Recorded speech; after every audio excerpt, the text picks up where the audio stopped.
ഇന്നത്തെ കോൺഗ്രസ് നാളത്തെ ബി.ജെ.പി എന്ന ട്രെൻഡ് കേരള രാഷ്ട്രീയത്തിലേക്ക് കടന്നു വന്നിട്ട് നാളുകളേറെയായി. കോൺഗ്രസിന്റെ തലമുതിർന്ന നേതാക്കളായ കെ കരുണാകരന്റെയും എ.കെ. ആന്റണിയുടെയും മക്കളായ പത്മജ വേണുഗോപാലും അനിൽ ആന്റണിയുമെല്ലാം അത്തരത്തിൽ ട്രെൻഡിനൊപ്പം കോൺഗ്രസ് പാളയം വിട്ട് ബി.ജെ.പിയിൽ ചേക്കേറിയവരാണ്.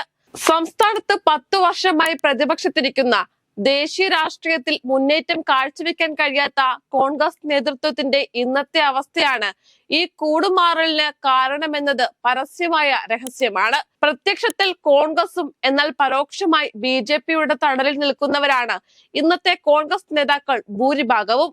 അതായത് ചോറിവിടെയും കൂറവിടെയും. അത്തരത്തിൽ ബി.ജെ.പി പ്രേമം വെച്ചു പുലർത്തുന്ന കോൺഗ്രസിന്റെ മുതിർന്ന നേതാവാണ് വിശ്വപൗരൻ ശശി തരൂർ.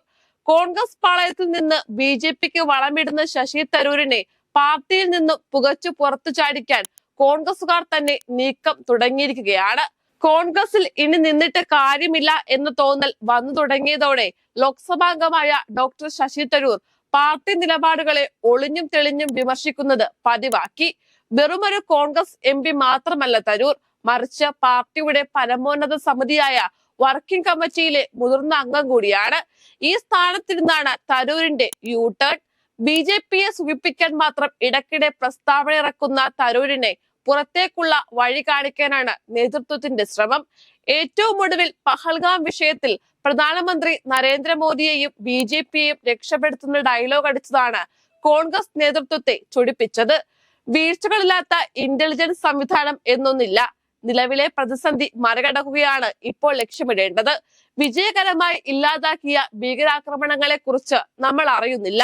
പരാജയപ്പെടുന്ന ചിലത് മാത്രമാണ് നമ്മൾ അറിയുന്നത്. ഏതൊരു രാജ്യത്തും ഇത് സ്വാഭാവികമാണ് എന്നാണ് വാർത്താ ഏജൻസിയായ എൻ.ഐ.ക്ക് നൽകിയ അഭിമുഖത്തിൽ ശശി തരൂർ പറഞ്ഞത്. എന്നാൽ തരൂരിന്റെ പ്രതികരണത്തിന് ദളിത് ആക്ടിവിസ്റ്റും കോൺഗ്രസ് നേതാവുമായ ഉദിത് രാജിനെ ഇറക്കി മറുപടി നൽകിയിരിക്കുകയാണ് ഹൈക്കമാൻഡ്.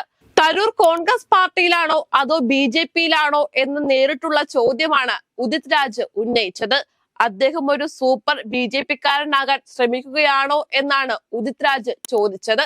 തരൂരിനെ ഇനി ചുമക്കേണ്ട എന്ന കൃത്യം സന്ദേശമാണ് കോൺഗ്രസ് ദേശീയ നേതൃത്വം നൽകുന്നത്. ബി.ജെ.പി തരൂരിനെ അവരുടെ വക്താവായി നിയമിച്ചിട്ടുണ്ടോ എന്ന് ചോദിച്ച ഉദിത് എപ്പോഴാണ് സർക്കാർ പാക് അധീന കശ്മീർ പിടിച്ചെടുക്കുന്നതെന്നും ആരാഞ്ഞു.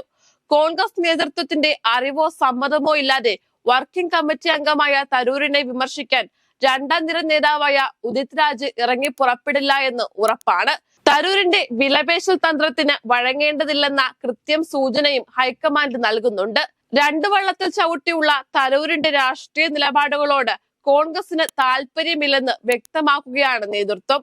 വിഴിഞ്ഞം തുറമുഖം ഉദ്ഘാടന പരിപാടിയിൽ നിന്നും പ്രതിപക്ഷ നേതാവ് വി.ഡി. സതീശനെ ഒഴിവാക്കിയതിനെതിരെ കെ.പി.സി.സിയും യു.ഡി.എഫും അതിശക്തമായി പ്രതിഷേധമുയർത്തിയിട്ടും സ്ഥലം എം.പിയായ ശശി തരൂർ പ്രതികരിച്ചിട്ടില്ല.